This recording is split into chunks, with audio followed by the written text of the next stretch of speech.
Firman Tuhan di dalam Ulangan 3 ayat 10 berkata demikian, "Segala kota di dataran tinggi, seluruh Gilead dan seluruh Basan sampai Salka dan Edrei, kota-kota kerajaan Og di Basan."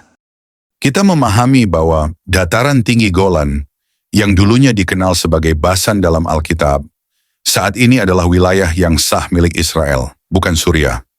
Meskipun dataran tinggi Golan sempat menjadi bagian dari wilayah Suriah sebelum Perang 6 Hari pada tahun 1967, Israel menguasainya setelah perang tersebut dan secara de facto mengontrolnya hingga saat ini. Wilayah Basan, yang dalam Alkitab sering diasosiasikan dengan kesuburan dan kelimpahan, saat ini dikenal sebagai dataran tinggi Golan. Daerah ini memiliki tanah yang subur, padang rumput hijau, dan lokasi yang strategis. Basan adalah salah satu wilayah paling subur di tanah kuno Israel. Kekayaan wilayah ini melambangkan berkat Tuhan yang melimpah. Dataran tinggi Golan yang modern masih mempertahankan reputasinya sebagai daerah pertanian yang kaya.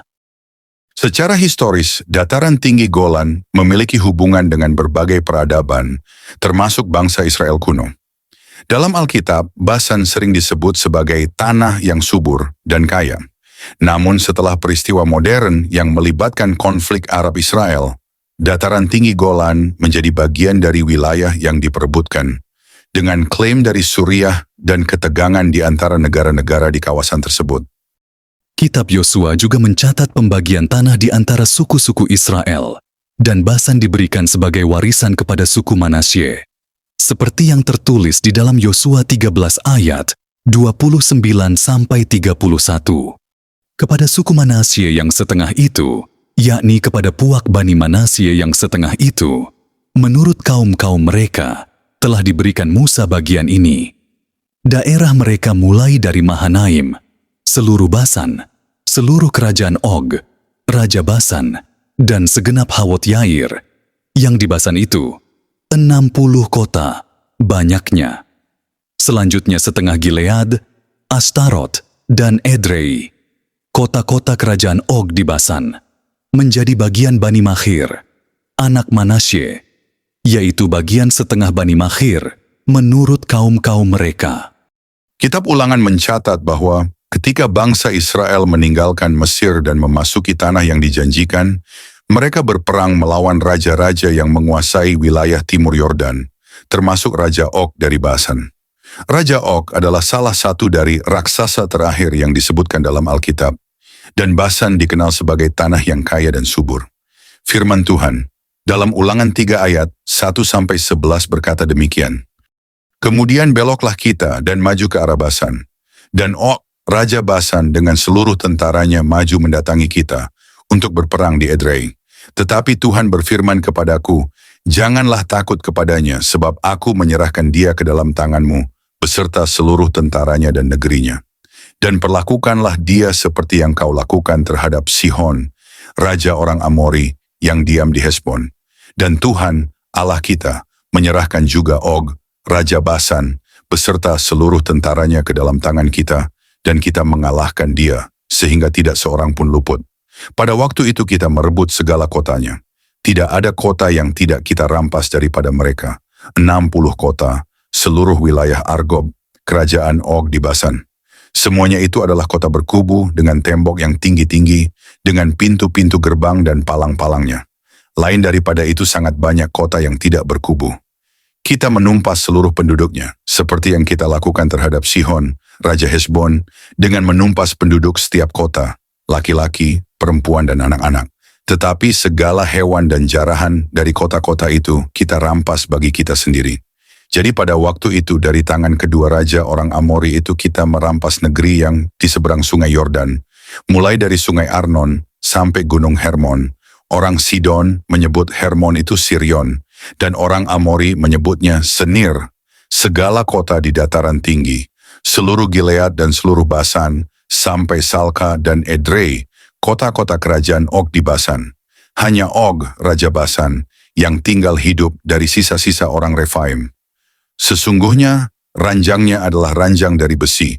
Bukankah itu masih ada di kota Raba Bani Amon? 9 hasta panjangnya dan 4 hasta lebarnya menurut hasta biasa. Shalom, sahabat-sahabat terkasih. Puji syukur kepada Tuhan kita boleh bertemu kembali di hari ini untuk memulai hari dengan merenungkan firman-Nya. Kiranya hari ini membawa sukacita, damai sejahtera, dan semangat baru bagi kita semua. Sebelum kita mendengarkan renungan firman Tuhan, mari kita mengawali dengan doa. Bapa yang Maha Kudus, Allah yang hidup dan penuh kasih, kami mengucap syukur atas anugerah-Mu. Terima kasih untuk kehidupan, kekuatan, dan kesempatan yang Engkau berikan kepada kami untuk menjalani hari ini. Saat ini Tuhan, kami datang ke hadirat-Mu dengan hati yang rindu untuk mendengarkan firman-Mu. Kami mohon agar Engkau menguduskan hati dan pikiran kami, membuka pengertian kami, dan memberikan hikmat supaya setiap firman yang kami dengar dapat berakar dalam hidup kami dan menghasilkan buah yang memuliakan nama-Mu. Bimbing kami ya Roh Kudus, agar sepanjang hari ini kami berjalan dalam terang firman-Mu, menjadi saksi kasih-Mu dan hidup sesuai dengan kehendak-Mu. Kami serahkan waktu renungan ini ke dalam tangan-Mu ya Tuhan. Dalam nama Tuhan Yesus Kristus kami berdoa. Amin. Firman Tuhan hari ini, kita diingatkan bahwa dataran tinggi Golan yang dalam Alkitab dikenal sebagai Basan merupakan wilayah yang diberkati oleh Tuhan, subur dan kaya akan berkat-Nya. Dalam sejarah bangsa Israel, Basan adalah tanah yang diberikan sebagai warisan kepada suku Manasye dan menjadi simbol berkat yang melimpah. Meskipun tanah yang diberkati ini mengalami perjalanan panjang melalui peperangan dan peristiwa sejarah, kita melihat bahwa dataran tinggi Golan yang dulunya milik bangsa lain, kini berada di bawah kendali Israel sebagai bagian dari rencana Tuhan yang lebih besar. Perjalanan sejarah dataran tinggi Golan juga menunjukkan perjuangan dan peperangan yang harus dihadapi oleh bangsa Israel. Dalam kitab Ulangan 3 ayat 1-11, kita membaca tentang pertempuran Israel melawan Raja Og dari Basan, yang merupakan salah satu dari raksasa terakhir di tanah itu. Meskipun mereka menghadapi musuh yang besar dan kuat, Tuhan memberikan kemenangan kepada bangsa Israel dan menyerahkan seluruh wilayah Basan kepada mereka. Saat ini, dataran tinggi Golan, yang dulu merupakan bagian dari tanah Basan, berada di bawah kendali Israel setelah Perang 6 Hari pada tahun 1967. Meskipun wilayah ini masih menjadi sumber sengketa politik antara Israel dan Suriah, kenyataannya adalah Israel tetap mempertahankan kendali atas wilayah tersebut. Dataran tinggi Golan yang dulunya dikenal sebagai Basan mengingatkan kita bahwa Tuhan selalu memegang kendali atas setiap bagian hidup kita. Bahkan ketika dunia mungkin melihatnya sebagai wilayah yang diperebutkan atau penuh konflik, Tuhan punya rencana yang lebih besar. Begitu juga dengan hidup kita. Meskipun seringkali dihadapkan dengan tantangan atau konflik, kita harus percaya bahwa Tuhan punya rencana yang lebih indah dan penuh berkat bagi kita. Kiranya kita dapat menjaga dan memelihara setiap berkat yang Tuhan percayakan kepada kita dengan hati yang penuh syukur dan senantiasa mengandalkan kekuatan Tuhan dalam setiap langkah hidup kita. Seperti halnya Basan yang dijadikan berkat bagi bangsa Israel, hidup kita pun dapat menjadi saluran berkat bagi banyak orang jika kita hidup sesuai dengan kehendak Tuhan. Marilah kita terus berjuang dalam iman, menjaga tanah yang telah Tuhan berikan kepada kita, dan percaya bahwa Tuhan selalu menyertai kita dalam setiap perjuangan hidup ini. Sebelum kita mengakhiri renungan firman Tuhan, mari kita berdoa. Bapa kami yang di sorga, dengan hati yang penuh rasa syukur, kami datang di hadapan-Mu Tuhan, untuk mengucap terima kasih atas segala kebaikan dan kasih setia-Mu. Kami bersyukur karena Engkau telah memberikan kami kesempatan untuk merenungkan firman-Mu yang hidup, yang membawa kehidupan dan terang dalam dunia yang seringkali gelap ini. Kami percaya bahwa firman-Mu adalah pedoman hidup yang sempurna, yang memberi kami kekuatan dan arah dalam menghadapi setiap tantangan kehidupan. Ya Tuhan, kami bersyukur karena setiap renungan yang kami lakukan bukanlah kebetulan, tetapi merupakan bagian dari rancangan-Mu yang indah dalam kehidupan kami. Melalui firman-Mu, Engkau terus berbicara kepada kami, mengingatkan kami akan kasih-Mu yang besar, dan menuntun kami untuk hidup lebih serupa dengan Kristus. Kami memohon ya Tuhan, agar firman-Mu ini tidak hanya menjadi pengetahuan dalam pikiran kami, tetapi benar-benar tertanam dalam hati kami.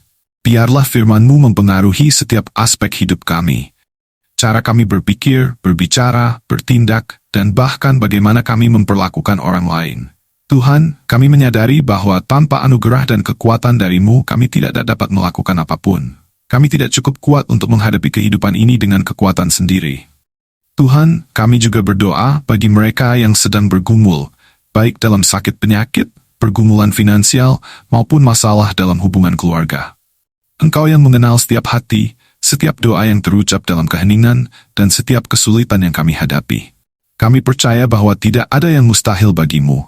Berikan kekuatan kepada mereka yang lemah, penghiburan kepada mereka yang berduka, dan damai sejahtera bagi mereka yang gelisah.